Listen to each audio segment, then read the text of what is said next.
Hello students, today we are going to start our next lecture osmosis. आज हम लोग osmosis और osmotic pressure से रिलेटेड डिस्कस करेंगे। प्रीवियसली लेक्चर्स में जो बात आपको बतलाई गई थी K F and K B का थर्मोडायनामिक फार्मूला, उससे रिलेटेड एक इन्फॉर्मेशन आपके सामने रख देते हैं। आपने देखा था कि के एफ और के बी का जो फार्मूला है थर्मोडायनामिक्स से रिलेटेड, वो हम लोगों ने क्या लिखा था, K B is equal to R into T B naught square into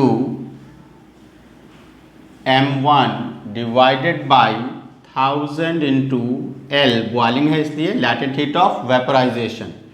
और के एफ का फार्मूला क्या लिखा था, K F is equal to R into T F naught square into m1 divided by 1000 into L F.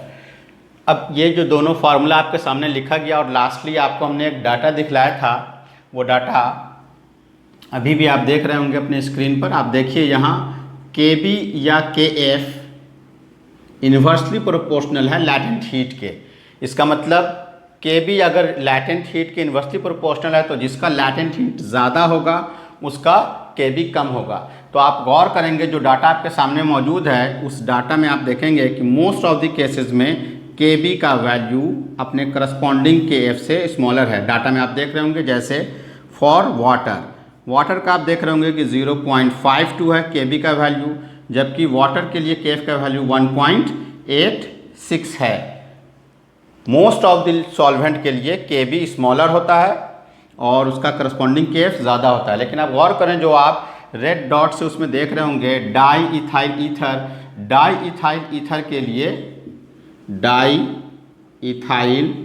Ether के लिए के B का जो वैल्यू है वो है 2.02 और उसके करस्पॉन्डिंग के एफ का वैल्यू है 1.79। ये एक एक्सेप्शनल वैल्यू है। मोस्ट ऑफ द केसेस में 99% चांसेस में के बी का वैल्यू स्मॉलर होता है। क्यों स्मॉलर होता है? इसलिए स्मॉलर होता है कि के बी के लिए जो corresponding latent heat of vaporisation होता है, लैटेंट हीट ऑफ वेपोराइजेशन अपने corresponding latent heat of fusion से ज़्यादा होगा।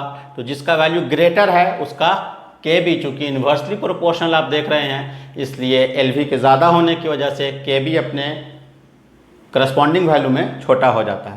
तो ये एक इन्फॉर्मेशन था, आपको याद रखना है। एग्जामिनेशन में कभी कभी ये चीज़ पूछ दी जाती है, उसका ये काउज है, इसका वो रीज़न है। आज हम लोगों को जो टॉपिक स्टार्ट करना है वो हेडिंग लगा लीजिए स्टूडेंट्स, ओस्मोसिस। तो सबसे पहले हम लोग ओस्मोसिस को डिफाइन करेंगे, फिर जानेंगे कि ओस्मोसिस से रिलेटेड और दूसरे टर्म्स और उसका इम्पोर्टेंस क्या है।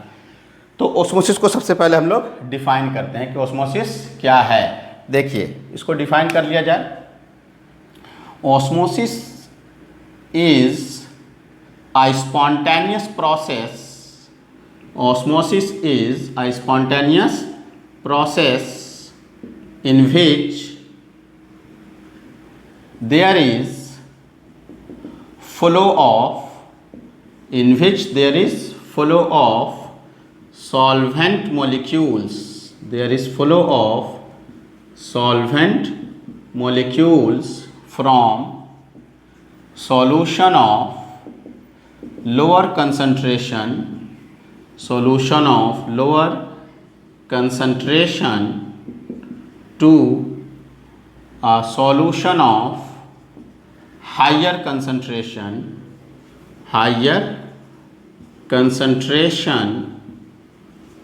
through semi permeable membrane।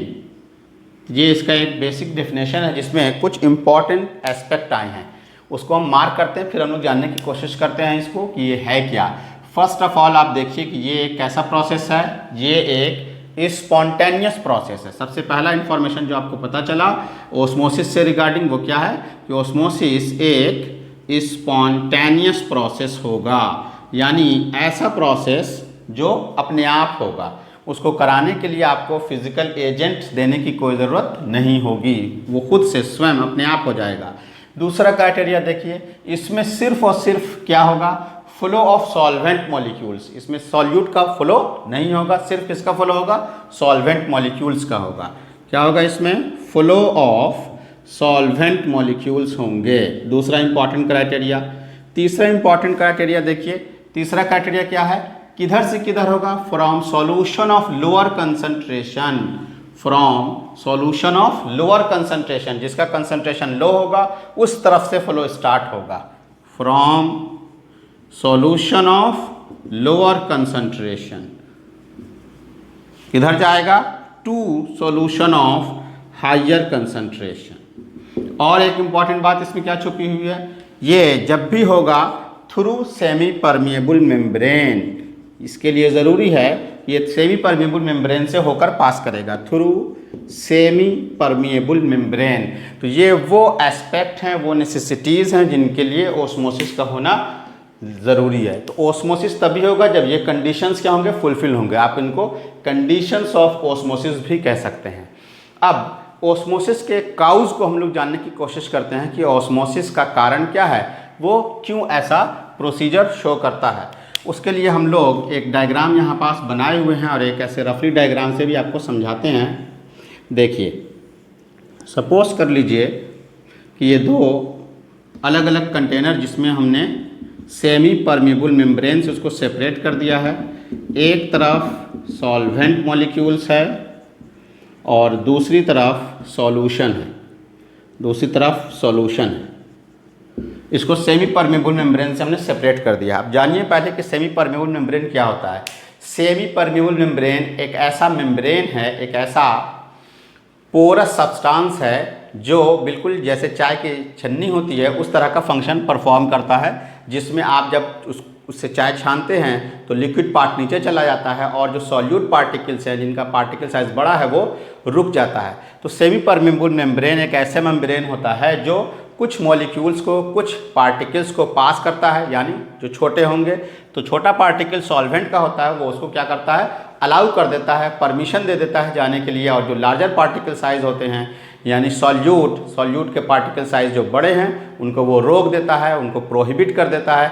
इसलिए ऐसे मेम्ब्रेन जो किसी किसी पार्टिकल को जाने दें, अलाउ कर दें, परमिशन दे दें और बाकी को रोक दें, उसे क्या कहेंगे, सेमी परमिएबल मेम्ब्रेन। तो ये बहुत इंपॉर्टेंट एस्पेक्ट है ओस्मोसिस के लिए, ये ज़रूरी है। अगर सेमी परमिएबल मेम्ब्रेन नहीं होगा तो ओस्मोसिस उस प्रोसेस को नहीं कहा जाएगा। अब इस प्रोसेस में होता क्या है, तो इधर देखिए सॉल्वेंट है, इधर क्या है, solution. This is your solution. अब ओस्मोसिस के प्रोसेस में क्या बतलाया गया कि ओस्मोसिस में सॉल्वेंट मॉलिक्यूल की तरफ से या जो सॉल्वेंट है उसका कंसंट्रेशन क्या है, लोअर कंसंट्रेशन। चाहे सॉल्वेंट हो या कोई भी सॉल्यूशन हो जो लोअर कंसंट्रेशन वाला हो, तो लोअर कंसंट्रेशन की तरफ से किसका फ्लो होता है, सॉल्वेंट का फ्लो होगा किस तरफ, हायर कंसंट्रेशन वाले की तरफ, हायर कंसंट्रेशन वाले की तरफ, थ्रू सेमी परमिएबल मेम्ब्रेन। और ये अपने आप होगा, यानी ये स्पॉन्टेनियसली होगा, खुद से इधर इधर आपको भेजने की कोई ज़रूरत नहीं है। आपने अगर दो डिफरेंट कंसंट्रेशन वाले सॉल्यूशन को सेमी परमिएबल मेम्ब्रेन के कांटेक्ट में ला दिया, देन ऑस्मोसिस विल स्टार्ट। तो इसमें आपको याद रखना है कि दो डिफरेंट कंसंट्रेशन का सॉल्यूशन होना चाहिए, एक का कंसंट्रेशन हायर, एक का कंसंट्रेशन लोअर होना चाहिए। तो लोअर कंसंट्रेशन से हायर कंसंट्रेशन की तरफ, और उसको आपने किससे कनेक्ट कर दिया है, सेमी परमिएबल मेम्ब्रेन से। तो सॉल्वेंट मॉलिक्यूल निकल के लोअर कंसंट्रेशन से हायर कंसंट्रेशन की तरफ फ्लो करने लगेंगे। इसी फिनोमेना को, इसी कंडीशन को, इसी प्रोसेस को क्या कहते हैं, ओस्मोसिस कहा जाता है। अब जानते हैं स्टूडेंट्स कि आखिर इस ओस्मोसिस का काउज क्या है। इस ओस्मोसिस के काउज को जानने के लिए हम लोग हेडिंग लगा लें, मैकेनिज्म ऑफ ओस्मोसिस। बहुत ही इंपॉर्टेंट क्राइटेरिया है मैकेनिज्म के समझने के लिए। ये जो ओस्मोसिस है, एक दो इन्फॉर्मेशन और जान लीजिए। ओस्मोसिस जो है ये ओस्मोस वर्ड से आया है, जो कि एक ग्रीक वर्ड है। और ओस्मोस इन ग्रीक में ओस्मोस का मतलब होता है टू पुश, ढकेलना, धक्का देना, किसी को पुश करना। ओस्मोस ग्रीक वर्ड में टू पुश कहलाता है। तो अब ये जो ओस्मोस का वो वर्ड आया है, इसको सबसे पहले फर्स्ट ऑफ ऑल 1748 में एबेनॉलेट नामक एक वैज्ञानिक ने फर्स्ट ऑफ ऑल इसको यूज़ किया, और उन्होंने जो डेफिनेशन दिया, जो बात बतलाई, वो डेफिनेशन उन्होंने कंसंट्रेशन टर्म पर दिया था, सो दैट हम लोग उसी को फॉलो करते हुए उस डेफिनेशन को कंसंट्रेशन टर्म ही पर यूज़ करते हैं। यानी ओस्मोसिस में जब भी आप डेफिनेशन देंगे तो आप लोग कंसंट्रेशन के टर्म में देंगे कि जिसमें लोअर कंसंट्रेशन से हायर कंसंट्रेशन की तरफ सॉल्वेंट मॉलिक्यूल का फ्लो होगा through semi permeable membrane. But अब आते हैं मैकेनिज्म को समझते हैं ताकि आपको ये क्राइटेरिया समझ में आ जाए। आपको याद होगा स्टूडेंट्स, हमने आपको ये बतलाया था प्रीवियसली लेक्चर्स में कि जो प्योर सॉल्वेंट मॉलिक्यूल्स है, प्योर सॉल्वेंट मॉलिक्यूल्स के वेपर प्रेशर जिसको हम लोग P1 नॉट जनरली लिखते हैं, इसका जो वेपर प्रेशर है वो अपने सॉल्यूशन के फॉर्म के वेपर प्रेशर से, इसका भी वेपर प्रेशर बनेगा, इसका जो वेपर प्रेशर होगा उसको हम लोग क्या लिख देते हैं P1। चूँकि अब इसमें सॉल्यूट मिल चुका है तो आपको क्या बतलाया गया था, आपको ये बतलाया गया था कि जैसे ही किसी सॉल्वेंट में सॉल्यूट मिला दिया जाता है तो सॉल्यूट के मिल जाने की वजह से सॉल्यूट क्या करता है, इसके कुछ सरफेस एरिया को ब्लॉक कर देता है, जिसकी वजह से अब इसका सरफेस एरिया डिक्रीज कर गया। सिर्फ सॉल्वेंट के मॉलिक्यूल अब मौजूद नहीं है, सॉल्यूट के पार्टिकल इसके सरफेस को कवर करने लगते हैं। तो इसके सरफेस एरिया में जब कमी आती है तो ठीक इसके नीचे वाला जो सॉल्वेंट मॉलिक्यूल रहता है वो वेपर में कन्वर्ट नहीं होगा, वो लिक्विड स्टेट से वेपर फेज में नहीं जा सकेगा। इसी वजह से जो यहाँ वेपर प्रेशर डेवलप होता है सॉल्यूशन के केस में, वो वेपर प्रेशर क्या होता है, वो वेपर प्रेशर कम हो जाता है किसके कंपैरिजन में, अपने प्योर वाले यानी कि P1 नॉट के कंपैरिजन में। जितना ज़्यादा उसमें सॉल्यूट पार्टिकल डाला जाएगा वेपर प्रेशर उतना क्या होगा, तेज़ी से डिक्रीज करेगा। तो आपको क्या पता चला, जो चीज़ कंसंट्रेशन में लोअर है, जिसका कंसंट्रेशन कम है उसमें सॉल्यूट पार्टिकल कम है, और अगर हमने सॉल्वेंट लिखा तो कंसंट्रेशन इसमें है ही नहीं, तो इसका वेपर प्रेशर क्या होता है, लोअर कंसंट्रेशन वाले का हायर होता है। तो एक बात याद रखना है आपको, डेफिनेशन कंसंट्रेशन में ज़रूर दिया गया लेकिन इसका प्रेशर क्या है, प्रेशर हायर रहता है। Be keep in your mind, very important criteria for understanding the mechanism of osmosis is that the solution which is in lower concentration, जो लो कंसंट्रेशन में होगा वो प्रेशर में क्या होगा, हाई होगा। ये बहुत इंपॉर्टेंट चीज़ है, आगे सारी बातें आपको इसी से समझनी है। तो जिसका कंसंट्रेशन लोअर है स्टूडेंट्स, दरअसल उसका प्रेशर क्या है, हाइयर है, और जो अपने कंसंट्रेशन में हाई है यानी ज़्यादा सॉल्यूट आपने डाला तो उसने क्या किया होगा, उसके प्रेशर को ज़्यादा डिक्रीज कर दिया होगा, यानी ये रियल में लोअर प्रेशर पर होता है। ये इंपॉर्टेंट बात है। अगर ये आपको समझ में आ जाता है तो आपको मैकेनिज्म बिल्कुल आसानी से समझ आ जाएगा। तो आपने क्या देखा कि लोअर कंसंट्रेशन वाला हायर प्रेशर में होता है। अब आप बिल्कुल ईजिली आप अपने से जान सकते हैं कि फ्लो किधर से किधर होगा, जिसका प्रेशर हाई है तो हाई प्रेशर से लो प्रेशर की तरफ फ्लो हो जाता है। बहुत सिंपली क्राइटेरिया। तो असल मैकेनिज्म, असल क्राइटेरिया जो था वो प्रेशर का है, but definition was given by एब बेनोलेट इन टर्म्स ऑफ कंसंट्रेशन, इसलिए लोग कन्फ्यूज़न क्रिएट कर लेते हैं और दूसरे को भी कन्फ्यूज़ कर देते हैं। तो अब जान लीजिए कि लोअर कंसंट्रेशन की तरफ से फ्लो तो होता है, उसका काउज क्या है, प्रेशर का हाई होना। तो ये इसका एक मैकेनिज्म है, इसका एक क्राइटेरिया है जिसके नतीजे में ओस्मोसिस प्रोसेस लीड करता है। अब जब ये ओस्मोसिस प्रोसेस लीड कर रहा है तो मैं आपसे एक सवाल ये जानना चाहता हूँ कि you have to stop this process. आपको अगर ये प्रोसेस को रोकना है, यानी हम ये चाहते हैं कि सॉल्वेंट मॉलिक्यूल का फ्लो जो सॉल्वेंट से सॉल्यूशन की तरफ हो रहा है आपको इसको रोक देना है, तो आप क्या करेंगे, तो आप एक आंसर ये कर सकते हैं कि आप कहेंगे कि इधर जो कंसंट्रेशन है उतने ही कंसंट्रेशन के हिसाब से हम क्या करेंगे, इधर भी सॉल्यूट डाल देंगे, कंसंट्रेशन बराबर हो जाएगा, फ्लो रुक जाएगा। बिल्कुल सही आपका आंसर है, लेकिन मैं यहाँ पे आपको रेस्ट्रिक्ट करता हूँ, कंडीशन लगा देता हूँ। कंडीशन ये है कि आपको प्रोसेस में कंसंट्रेशन को अनटच रखना है, कंसंट्रेशन को चेंज नहीं करना है, यानी कंसंट्रेशन को कोई चेंजिंग बिना लाए हुए आप इस प्रोसेस को कैसे रोकेंगे, यानी सॉल्वेंट मॉलिक्यूल का फ्लो जो लोअर कंसंट्रेशन से हायर कंसंट्रेशन की तरफ है उसे कैसे रोकेंगे। इसको जानने के लिए हम लोग एक फेयर डायग्राम की तरफ इस तरफ आते हैं जहां हम लोग इससे रिलेटेड और इम्पॉर्टेंट एस्पेक्ट को जानते हैं। जब तक आप इसको जल्दी से नोट कर लीजिए। चलिए, होप सो कि आपने इसे नोट कर लिया होगा। अब हम लोग उस टर्म्स को जानने के लिए उस डायग्राम को ड्रॉ कर लीजिए जब तक आप, और उस डायग्राम से रिलेटेड हम लोग दो चीज़ जानेंगे। ऑस्मोटिक प्रेशर जानने की कोशिश करेंगे और फिर रिवर्स ऑस्मोसिस को भी जानने की कोशिश करेंगे कि ऑस्मोटिक प्रेशर क्या है। तो देखिए स्टूडेंट्स, आपको क्या बताया गया कि आपको फ्लो ऑफ सॉल्वेंट मॉलिक्यूल्स को रोक देना है। तो कैसे रोकेंगे? कंसंट्रेशन को चेंज नहीं करना है। तो जब आपको कंसंट्रेशन चेंज नहीं करना है तो इसका असल काउज क्या है, असल मैकेनिज्म क्या बताया हमने आपको? प्रेशर बतलाया। तो अब देखिए ऊपर जो डायग्राम बना हुआ है उस डायग्राम में जिधर सॉल्वेंट है राइट साइड में, इस तरफ ध्यान दीजिए। अभी क्या होगा? केस 1 सिचुएशन देखते हैं हम लोग। केस 1 जो डायग्राम आपके सामने मौजूद है, इसमें ये सॉल्वेंट है जिसका कंसंट्रेशन लोअर है, आइदर सॉल्वेंट और low concentration solution, either solvent और लो कंसंट्रेशन सॉल्यूशन।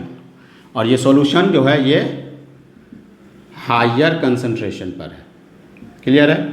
जिसका कंसंट्रेशन हायर है, अभी आपको क्या बताया गया, वो दरअसल लोअर प्रेशर पर है। इसको हमेशा याद रखिए, कभी गलती नहीं होगी आपसे। और जो लोअर कंसंट्रेशन है वो दरअसल हायर प्रेशर पर है। बस इतनी सी बात आपको याद रखनी है, सारी चीज़ें एकदम ईजिली वे में आप समझ जाएंगे। तो केस 1 में क्या होने वाला है स्टूडेंट्स? तो केस 1 में क्या होगा? ऑस्मोसिस का डेफिनेशन क्या है? Osmosis is a process in which there is flow of solvent molecules. तो इधर से सॉल्वेंट मॉलिक्यूल्स निकल के क्या होगा? इस तरफ को जाने लगेगा। कौन सा मॉलिक्यूल जा रहा है? सॉल्वेंट मॉलिक्यूल जा रहा है। From solution of lower concentration to solution of higher concentration through semi permeable membrane. Clear है? Very simple. And now the question is that how can we stop the flow of solvent molecule from lower concentration to higher concentration? कैसे आपको इसको रोकना है concentration को constant रखते हुए? तो काउज क्या था इसके फ्लो का? इसका काउज था प्रेशर। इधर प्रेशर क्या है? हायर है। इधर प्रेशर क्या है? लोअर है। तो अब इस फिनोमेना को कैसे रोकेंगे? सिंपली जिसका प्रेशर लोअर आप देख रहे हैं, इस तरफ हम क्या लगाने वाले हैं स्टूडेंट्स? एक एक्सटर्नल प्रेशर अप्लाई करने वाले हैं। अब इसको एक्सपेरिमेंटल फॉर्म में दरअसल समझाते हैं आपको। वेरी सिंपल जो फिनोमेना है उसको देखिए। जब सॉल्वेंट मॉलिक्यूल्स, इधर ध्यान दीजिए, जब सॉल्वेंट मॉलिक्यूल्स फ्लो करके लोअर कंसंट्रेशन से हायर कंसंट्रेशन की तरफ जाने लगेगा, तो वैसे सिचुएशन में केस 1 में क्या होगा? ये है आपका वाटर लेवल। ये क्या है? Water level. जो वाटर लेवल आप यहाँ देख रहे हैं इसको हम लोग मान लेते हैं लेवल 1, L1। जैसे ये फ्लो इधर होना शुरू होगा, ये डिक्रीज होते होते सपोज कर लीजिए कि यहाँ चला जाएगा नीचे, L2। जैसे सॉल्वेंट मॉलिक्यूल इधर इंटर करेगा, ये एक फ्रिक्शनलेस पिस्टन है जो कि एक ऑटोमेटिक सिस्टम से कनेक्टेड है। तो ये क्या होगा? इसके लेवल को अपवार्ड इंक्रीज कर देगा, ये ऊपर की तरफ जाएगा। ये होगा आपके केस 1 सिचुएशन में। तो केस 1 का जो ऑब्जर्वेशन आया वो हम लोगों के लिए क्या है, क्या हुआ? Due to osmosis level L1 decreases to L2 while किस तरफ हुआ ये? in solvent part, solvent की तरफ, while in solution part, solution part की तरफ क्या हुआ? solution part piston move upward, piston moves upward। Simple. ये था आपका ऑस्मोसिस। केस 2। अब हमको क्या करना है? अब हमने क्या किया? इस तरफ प्रेशर लगाना शुरू किया। जैसे जैसे हम इधर प्रेशर इंक्रीज करना शुरू करेंगे तो हम लोग क्या देखेंगे? धीरे धीरे अब अगर दोनों के तरफ का प्रेशर आपने इक्वल कर दिया होगा, बराबर कर दिया होगा, तो इसका फ्लो रुक जाएगा। लेकिन हम ये समझें कैसे कि फ्लो रुक गया है? तो फ्लो रुक गया है इसको ऐसे समझा जाएगा कि आ सिचुएशन इज रीच्ड, एक ऐसा सिचुएशन आएगा जिस सिचुएशन में अब ये लेवल L1 L2 ये ना हो करके क्या होगा? ये अचानक एक कांस्टेंट लेवल L को अचीव कर लेगा। और अब 5 मिनट्स और 10 मिनट्स आप उसको चेक करेंगे तो देखेंगे कि ये L क्या हो गया? ये 0.15 फिक्स हो गया। अब इसके लेवल में किसी प्रकार की कोई चेंजिंग नहीं आ रही है, ना तो इंक्रीज हो रहा है ना डिक्रीज हो रहा है। इसका मतलब ये हो गया कि अब इसके लेवल में जब चेंजिंग नहीं आई तो दोनों के तरफ के प्रेशर क्या हुआ, बराबर, फ्लो स्टॉप हो गया। तो जिस सिचुएशन पर फ्लो रुक जाएगा उसी सिचुएशन पर लेवल बराबर होगा, और सिचुएशन तभी स्टॉप होगा जब दोनों तरफ का प्रेशर क्या हो जाए, इक्वल हो जाए। इस तरह से जब इधर का लेवल और इधर के पिस्टन का पॉइंट दोनों कांस्टेंट लेवल पर आ जाएगा तो आप जान जाइए कि अब किसी भी तरफ से फ्लो नहीं हो रहा है। तो जितना एक्सटर्नल प्रेशर लगा के आपने इसके फ्लो को रोक दिया, वही एक्सटर्नल प्रेशर इधर आप एक प्रेशर सिस्टम पर जो मार्किंग लगा देंगे उससे आपको पता चल जाएगा, वही एक्सटर्नल प्रेशर ऑस्मोटिक प्रेशर कहलाएगा। तो केस 2 में क्या होगा, केस 2 में P एक्सटर्नल इज अप्लाइड, हम लोग क्या करेंगे, एक्सटर्नल प्रेशर अप्लाई करेंगे, सो दैट उससे क्या होगा, उससे आपका ऑस्मोसिस रुक जाएगा and level of water in solvent part बराबर हो जाएगा level of piston in solution part. तो जैसे ये हो जाए तो जान जाइए कि उसी सिचुएशन पे ये P एक्सटर्नल, देन जो P एक्सटर्नल है वो किसके बराबर हो जाएगा, ऑस्मोटिक प्रेशर के इक्वल हो जाएगा। तो ये आपका एक एक्सपेरिमेंटल फिनोमेना है जिसको मैं अलग से डिफाइन कर देता हूँ स्टूडेंट्स। ऑस्मोटिक प्रेशर, आप हेडिंग लगा लें, ऑस्मोटिक प्रेशर। तो ये ऑस्मोटिक प्रेशर क्या हुआ, ये हुआ that extra pressure which must be applied, आपने किधर लगाया एक्स्ट्रा प्रेशर, हायर कंसंट्रेशन वाले सॉल्यूशन की तरफ लगाया, which must be applied to solution of higher concentration. Definition concentration के टर्म में है, हायर कंसंट्रेशन तो है बट इन रियल सेंस इसका प्रेशर लो है, तो जिसका प्रेशर लो है उसी को तो आप प्रेशर और ज़्यादा उस पर लगाएंगे ताकि दोनों की तरफ का प्रेशर बराबर हो जाए। ये बात हमेशा याद रखिए, जो चीज़ प्रेशर में कम होती है वो कंसंट्रेशन में हायर होती है। तो सॉल्यूशन ऑफ हायर कंसंट्रेशन का मतलब ये प्रेशर में लोअर है। तो that extra pressure which must be applied to solution of higher concentration, किस लिए लगाया ये प्रेशर आपने, so as to stop the flow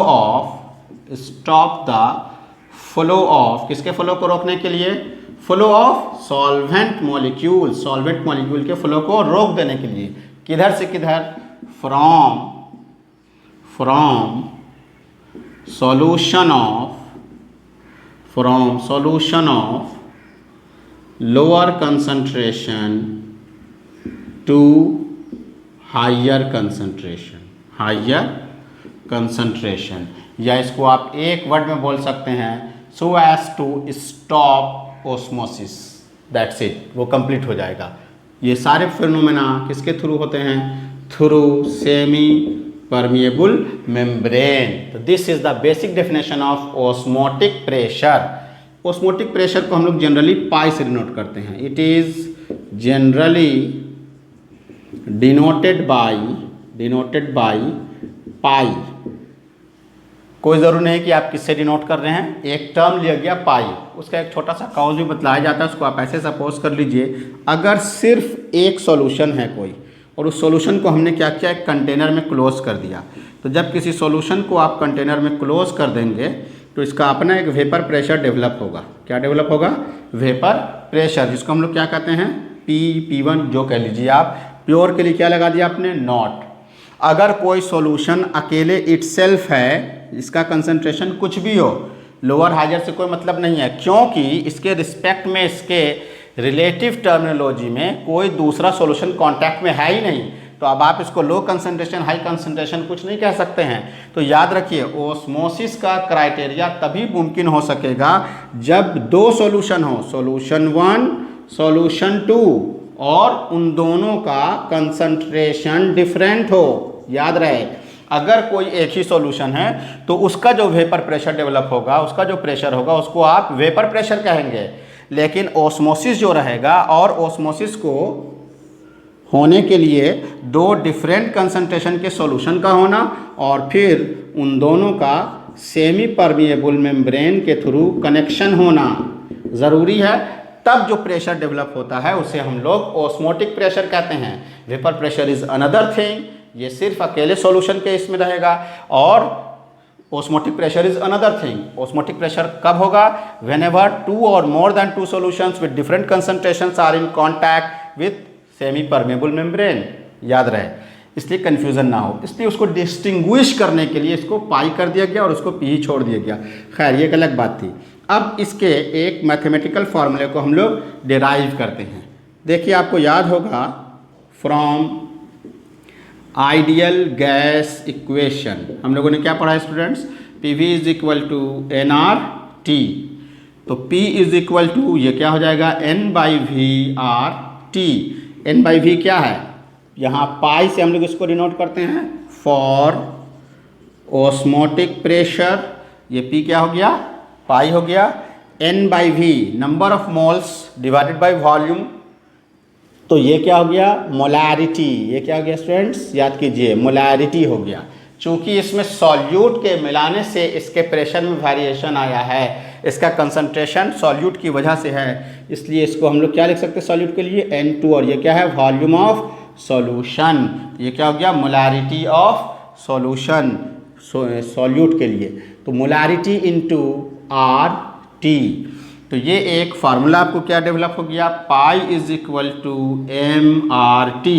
और मोलारिटी को ही कंसंट्रेशन के लिए चूंकि यूज़ किया गया, तो यहाँ पास हम लोग इस मोलारिटी को C भी लिख सकते हैं।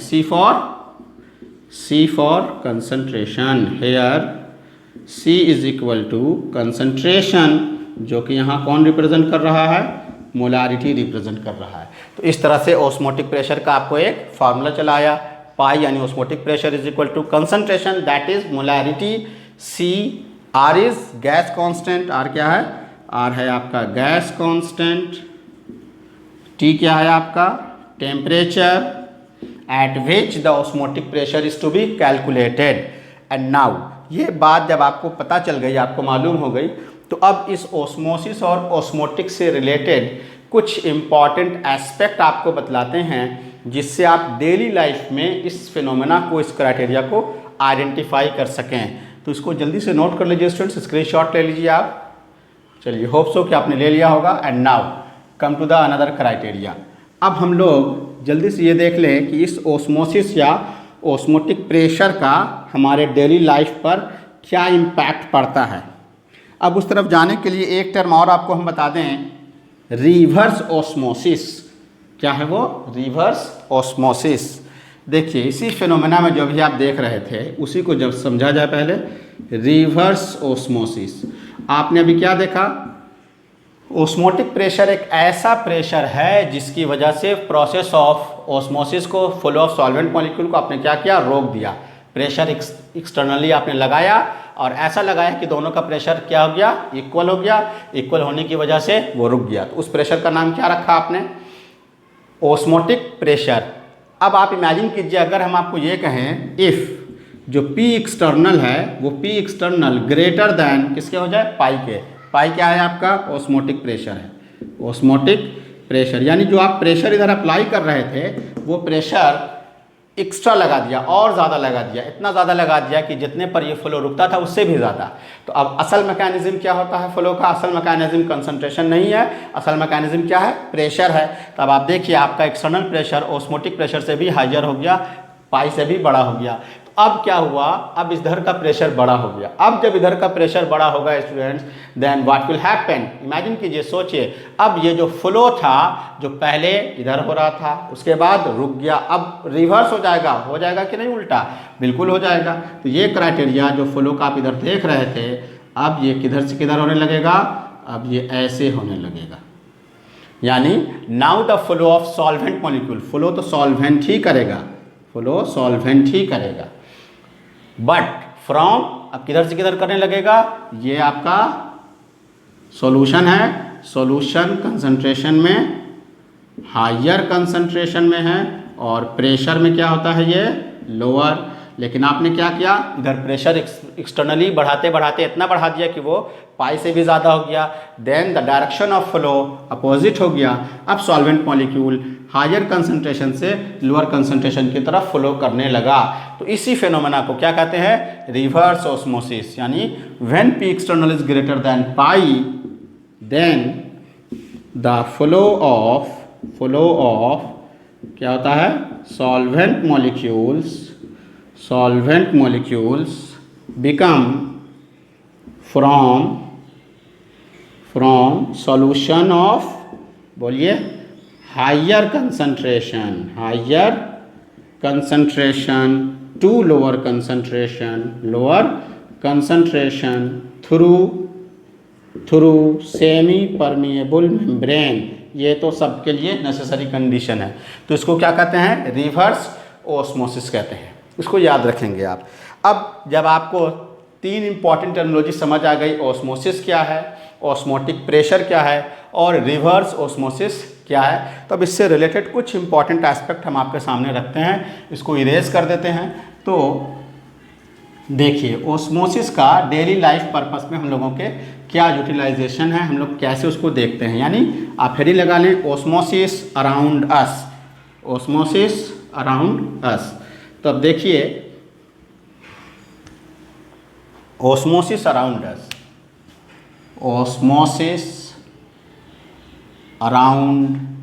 अस, आपके सामने कुछ एक दो एस्पेक्ट हम रखते हैं। जैसे आपने देखा होगा कि जो पिकल बनाया जाता है कच्चे आम का, जिसको अचार बोलते हैं, अचार को जब बनाया जाता है तो आप देखेंगे कि उसको काफ़ी highly concentrated oil and salt solution में रखा जाता है।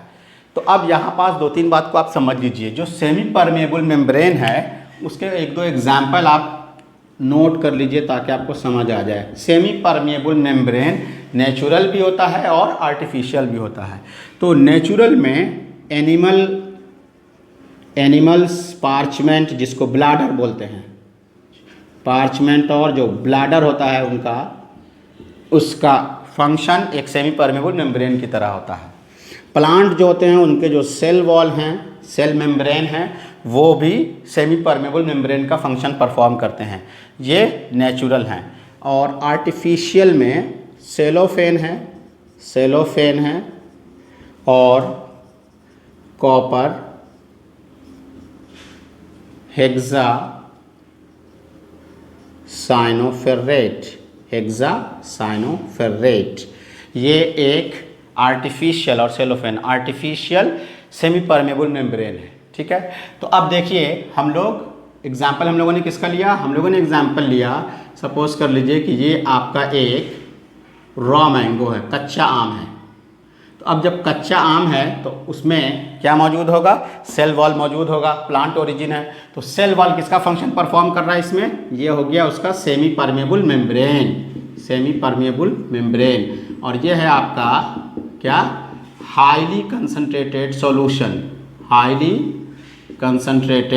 Salt solution.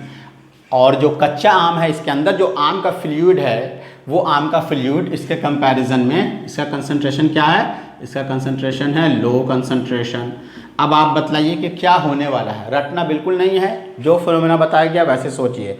ओस्मोसिस में क्या बतलाया गया है, ओस्मोसिस एक ऐसा प्रोसेस है जिसमें टू डिफरेंट कंसंट्रेशन वाले सॉल्यूशन जब सेमी परमेएबल मेम्ब्रेन के थ्रू एक दूसरे के कांटेक्ट में आते हैं, then there is flow of solvent molecule from solution of lower concentration to higher concentration. तो यहाँ लोअर कंसंट्रेशन में कौन है, रॉ मैंगो का जो फ्लूइड है वो लोअर कंसंट्रेशन पर है और आपने उसको किस में रख दिया, हाईली कंसंट्रेटेड सॉल्ट सॉल्यूशन में रख दिया है। तो फ्लो ऑफ सॉल्वेंट होगा, इधर से किधर होगा, लोअर कंसंट्रेशन से हायर कंसंट्रेशन। लोअर कंसंट्रेशन पे कौन है, कच्चा आम है। तो ये कच्चे आम से फ्लूइड पानी के रूप में निकल के बाहर आ जाएगा और ये कच्चा आम क्या होगा, सिकुड़ जाएगा। आपने देखा होगा कि आम को जब पिकल बनाया जाता है तो वो क्या होता है, सिकुड़ जाता है। तो ये ड्यू टू क्या है, ओस्मोसिस है। उसी तरह से आपने देखा होगा कि अगर आप फूल की पत्ती या फूल तोड़ें और थोड़ा देर छोड़ दें तो देखें कि वो विल्टेड हो गया, मुरझाने लगा। अब आप उसको क्या कीजिए, ला के बस घर में किसी वाटर टब में बाल्टी में पानी लेकर के उसमें डाल दें तो आप देखेंगे कि वो क्या हो गया, फिर से रिवाइव हो गया, रिफ्रेश हो गया। ऐसा क्यों हो गया? बिल्कुल सेम क्राइटेरिया आप इमेजिन कीजिए, आपके पास एक वाटर टब था और आपने क्या किया, उसमें एक पत्ती को या फूल को किसी को डाल दिया। ये भी क्या है, प्लांट ओरिजिन है, तो इसमें क्या होगा, सेमी परमेबल मेम्ब्रेन जो कि सेल वॉल इसका फंक्शन करेगा। अब ये क्या है आपका, यह है आपका प्योर वाटर, जो नॉर्मल टैप वाटर होता है वो है प्योर वाटर। तो प्योर वाटर इस बार क्या है, इस बार जो प्योर वाटर है ये है लोअर कंसंट्रेशन, और जो पत्ती है, पत्ती के अंदर क्या है, फ्लूइड मौजूद है, जो इसका फ्लूइड मौजूद है, फ्लावर या लीफ फ्लूइड मौजूद है, वो इस बार क्या है, high concentration. Then apply the rules of osmosis. बिल्कुल रटना नहीं है, सोचिए कि क्या होने वाला है।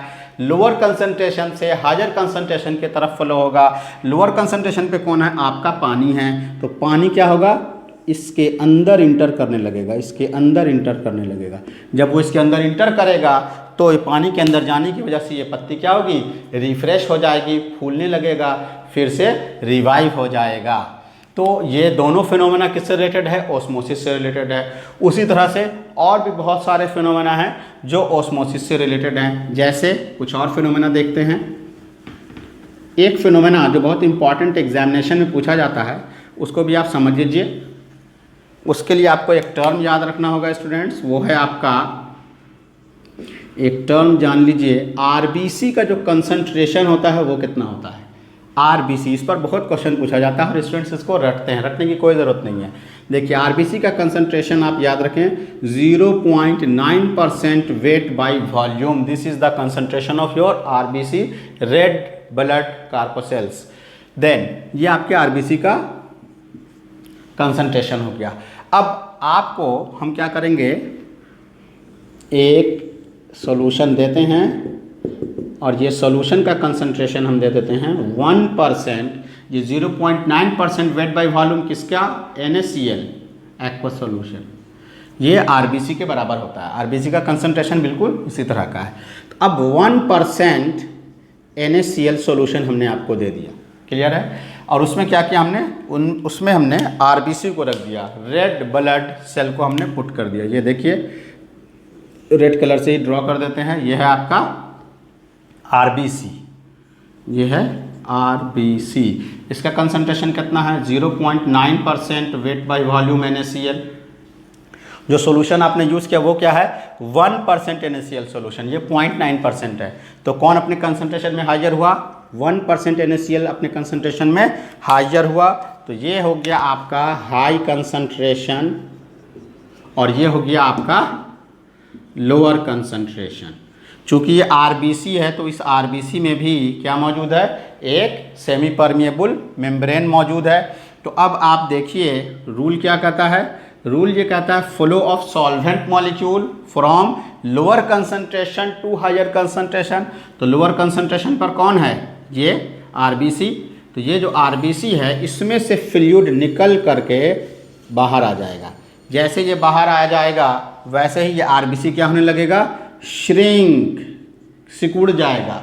ये पूछा जाता है एग्जाम में, when RBC is put in A solution of, कोई भी कंसंट्रेशन आपको दे देगा तो आपको देखना ये है कि उसका कंसंट्रेशन आरबीसी के कंसंट्रेशन से हाइयर है या लोअर है। अब स्टूडेंट्स को रट रहे हैं, इतने कंसंट्रेशन में डालेंगे तो उसको श्रिंक करेगा, इतने कंसंट्रेशन में डालेंगे तो वो स्वेल कर जाएगा, बर्स्ट कर जाएगा। कोई ज़रूरत नहीं रटने की, आपको सिर्फ ये याद रखना है कि आरबीसी का कंसंट्रेशन कितना है और वो अपने लोअर कंसंट्रेशन में डाला जा रहा है या हायर कंसंट्रेशन में। अगर अपने हायर कंसंट्रेशन में गया तो फ्लो हमेशा किधर से किधर होता है ऑस्मोसिस में, lower concentration to higher concentration. Lower concentration इस बार किसका है, आरबीसी का है। तो लोअर कंसंट्रेशन से हायर कंसंट्रेशन की तरफ फ्लो होना शुरू हुआ। आरबीसी से फ्लूइड जब बाहर निकल गया तो आरबीसी क्या होगा, सिकुड़ जाएगा। अब इसी को अपोजिट आप समझ लीजिए, एक फिनोमेना और देख लीजिए। सपोज कर लीजिए कि आपका कंसंट्रेशन हम बदल देते हैं और इस बार आपका कंसंट्रेशन क्या कर देते हैं, 0.1% NaCl सॉल्यूशन। तो 0.1% NaCl सॉल्यूशन और ये आरबीसी का कंसंट्रेशन 0.9। इस बार ये क्या हो गया, इस बार ये हो गया आपका हायर कंसंट्रेशन और ये क्या हो गया आपका लोअर कंसंट्रेशन, फिर से अपने से इमेजिन कीजिए, सोचिए कि अब क्या होगा, फिर वही होगा, लोअर कंसंट्रेशन से हायर कंसंट्रेशन की तरफ फ्लो होगा। इस बार लोअर कंसंट्रेशन किसका है, आपके सॉल्यूशन का है। तो जब आपके सॉल्यूशन का है देन व्हाट विल हैपन, इस बार क्या होने वाला है, लोअर कंसंट्रेशन यानी वाटर जो आप देख रहे हैं, पानी जो आपका यहाँ पास है, या ये जो सॉल्यूशन है, इसका फ्लूइड इसके अंदर इंटर करने लगेगा। जैसे ये अंदर इंटर करेगा आपका आरबीसी क्या होगा, स्वेल करेगा, आरबीसी बिकम्स स्वेल करने लगेगा, साइज इंक्रीज हो जाएगा, बर्स्ट कर जाएगा। जो ऑप्शन दे जैसे दे वो आप समझ लीजिए, साइज इंक्रीजेस डिक्रीजेस पे दे, स्वेलिंग और श्रिंकिंग पर दे, बर्स्ट करेगा या नहीं करेगा, जैसा क्वेश्चन रहेगा उस हिसाब से आप इसको आइडेंटिफाई कर लेंगे। तो अब इससे रिलेटेड एक टर्म डेवलप किया गया, और अगर उसी कंसंट्रेशन में डाल दिया जाए जो कंसंट्रेशन इसका है, osmosis will not take place, osmosis नहीं होगा। तो इससे 3 टर्म्स डेवलप हुआ स्टूडेंट्स। वो 3 टर्म्स क्या क्या हैं, पहला टर्म डेवलप हुआ आइसोटोनिक सॉल्यूशन। ध्यान से देखिए बिल्कुल, आइसोटोनिक सॉल्यूशन। आइसोटोनिक सॉल्यूशन का मतलब ऐसा सॉल्यूशन जिसका concentration 0.9% weight by volume NaCl के बराबर होगा। ऐसा सॉल्यूशन जिसका कंसंट्रेशन किसके बराबर होगा, 0.9% वेट बाय वॉल्यूम NaCl के बराबर होगा। इसमें ऑस्मोसिस नहीं होगा, इसमें दोनों तरफ का प्रेशर इक्वल रहता है। उसे क्या कहते हैं, iso means equal, isotonic solution. दूसरा क्राइटेरिया देखिए, दूसरा क्राइटेरिया है हाइपरटोनिक सॉल्यूशन। हाइपरटोनिक, हाइपर का मतलब क्या होता है, हाइपर का मतलब होता है मोर, ज़्यादा, ग्रेटर। हाइपरटोनिक सॉल्यूशन का मतलब जिस सॉल्यूशन का कंसंट्रेशन ज़्यादा होगा, ग्रेटर होगा, किसके रिस्पेक्ट में, ब्लड यानी आरबीसी के रिस्पेक्ट में, यानी 0.9% weight by volume NaCl solution, जिसका कंसंट्रेशन आरबीसी के कंसंट्रेशन से ज़्यादा होगा, उसे क्या कहेंगे आप, हाइपरटोनिक। और तीसरा क्राइटेरिया है आपका हाइपोटोनिक। हाइपोटोनिक, टर्म्स को याद रखें, हाइपो मतलब होता है लोअर, लेसर, कम, तो ये मोर है, ये क्या है, लेसर है। इसका मतलब क्या होगा, जिसका कंसंट्रेशन कम होगा, किसके रिस्पेक्ट में, आरबीसी के रिस्पेक्ट में, यानी 0.9% weight by volume NaCl solution के रिस्पेक्ट में जिसका कंसंट्रेशन क्या होगा, कम होगा, वो क्या है, हाइपोटोनिक। तो अब एग्जामिनर क्या करता है कि यहाँ पे कंसंट्रेशन टर्म लिख देगा, वैल्यू नहीं लिखेगा। यानी वो कहेगा कि अगर आरबीसी को हाइपरटोनिक सॉल्यूशन में रख दें, हाइपरटोनिक सॉल्यूशन में रख दें, then what will happen, swell, shrink, no, कुछ नहीं हो रहा है, या दोनों में से क्या होने वाला है, ये आप एक्सप्लेन कीजिए। सिंपली हाइपरटोनिक सॉल्यूशन है, हाइपरटोनिक सॉल्यूशन का मतलब क्या बताया गया, यानी इससे ग्रेटर कंसंट्रेशन में रख दिया गया है, तो इससे ग्रेटर कंसंट्रेशन में आपको डाला गया, यानी इसका कंसंट्रेशन लोअर है, लोअर टू हायर की तरफ फ्लो करेगा, इसमें से इसमें फ्लूइड जाने लगेगा, आरबीसी श्रिंक कर जाएगा। तो आपको याद रखना है कि क्या फिनोमेना दिया गया है और कैसे फ्लो लोअर से हायर की तरफ जा रहा है। बस रटना नहीं है कि 10 कंसंट्रेशन है, 10 को आप रट रहे हैं, हाइपर मोर कंसंट्रेशन आरबीसी से, हाइपो लेस कंसंट्रेशन आरबीसी से, 0.9% वेट बाय वॉल्यूम NaCl यानी आइसोटोनिक। तो इस तरह से आप बहुत आसानी से इस तरह के क्वेश्चंस को क्या कर सकते हैं, सॉल्व कर सकते हैं स्टूडेंट्स। तो ये था आपके ऑस्मोसिस से रिलेटेड कुछ important aspect, osmosis around us. और दूसरा क्राइटेरिया जो अभी आपको बताया गया, इसका एक एप्लीकेशन और है, वो भी बतला दे तो आज का टॉपिक ही हम लोगों का कंप्लीट हो जाएगा। रिवर्स ऑस्मोसिस आपने देखा होगा कि यहाँ पास हमने बतलाया है, इस रिवर्स ऑस्मोसिस से रिलेटेड भी एग्जाम में क्वेश्चन आते हैं। इस रिवर्स ऑस्मोसिस का इस्तेमाल सबसे ज़्यादा किसमें किया जाता है, desalination of sea water. Reverse osmosis जो है इसका इस्तेमाल रिवर्स ऑस्मोसिस आपने घर में देखा होगा, अगर आपके यहाँ लगा रहता है तो उसमें लिखा रहता है आरओ वाटर है, आप बोलते हैं आरओ क्या है, यही है वो रिवर्स ऑस्मोसिस, RO, समझ गए। तो RO यानी रिवर्स ऑस्मोसिस, इसमें क्या होता है, is used to desalinate the sea water, समुद्र के पानी को पीने योग्य बनाने के लिए, for to fit to make fit for drinking purpose reverse osmosis RO is use. और डिसैलिनेशन का सबसे बड़ा प्लांट अभी कहाँ है? इजराइल में है। इजराइल सबसे ज़्यादा डिसैलिनेशन पर्पस के ज़रिए अपने यहाँ ड्रिंकिंग वाटर पर्पस को यूज़ करता है, क्योंकि उसके यहाँ उस कंट्री में जो रेनफॉल है, एनुअल रेनफॉल, वो बहुत कम है, लेकिन पानी की कमी नहीं होती है। तो ये क्राइटेरिया जो है वो कैसे होता है, तो एग्ज़ाम में इससे क्वेश्चन पूछ देता है डायग्राम बनाकर।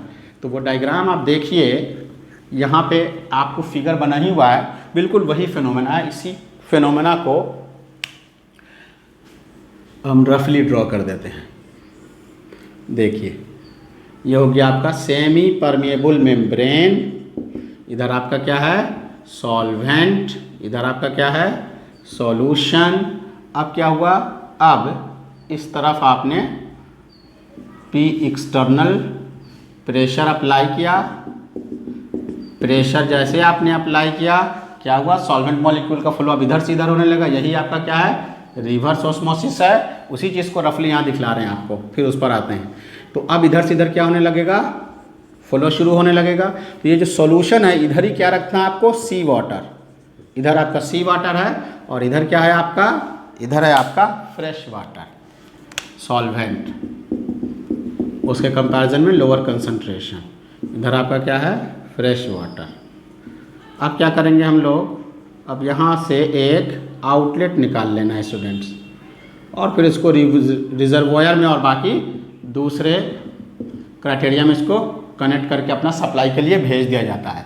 और यहाँ क्या है? यहाँ है आपका सी वाटर। तो जैसे एक्स्ट्रा प्रेशर आप अप्लाई करेंगे, रिवर्स ऑस्मोसिस के ज़रिए फ्लो रिवर्स हो जाएगा और सॉल्वेंट मॉलिक्यूल का फ्लो अब हायर कंसंट्रेशन से लोअर कंसंट्रेशन की तरफ होने लगेगा। इस तरह से हम लोग क्या करते हैं? सी वाटर को प्यूरिफाई कर लेते हैं। बिल्कुल वही क्राइटेरिया। इस तरफ अब क्या हो गया आपका? सी वाटर, और ये देखिए इसके ऊपर ये पिस्टन के ज़रिए प्रेशर अप्लाई किया जा रहा है। जैसे प्रेशर को आप पाई से क्या कर देंगे? ग्रेटर कर देंगे। P external is greater than pi, then क्या होने लगेगा? Reverse osmosis will take place. अब क्या होगा? फ्लो इधर से इधर, यानी सी वाटर से फ्रेश वाटर की तरफ फ्लो शुरू हो जाएगा। इधर जैसे फ्लो होगा, हम लोग क्या करेंगे? यहाँ पास एक आउटलेट बना लेंगे और इस आउटलेट के ज़रिए फिर वाटर को सप्लाई किया जाने लगता है। ये आपका फ्रेश वाटर सप्लाई होने लगा।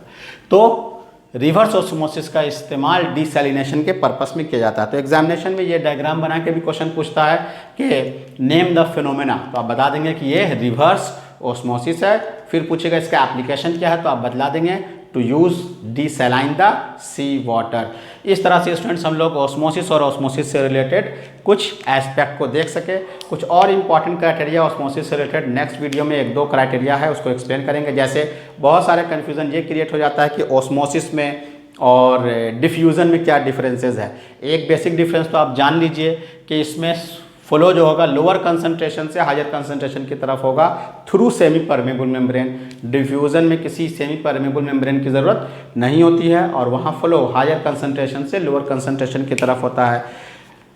ओस्मोसिस के क्राइटेरिया में ओस्मोसिस को रोका जा सकता है, आपने देखा था कि रोक दिया था ओस्मोटिक प्रेशर लगा के, और उसको रिवर्स भी किया जा सकता है ओस्मोसिस को। डिफ्यूज़न को आप रोक नहीं सकते हैं, डिफ्यूज़न को आप रिवर्स नहीं कर सकते हैं। ये क्राइटेरिया आप याद रखेंगे। दूसरा इंपॉर्टेंट क्राइटेरिया, ओस्मोसिस में सिर्फ और सिर्फ सॉल्वेंट मॉलिक्यूल्स का फ्लो होता है, जबकि डिफ्यूज़न में सॉल्वेंट और सॉल्यूट दोनों का फ्लो होता है।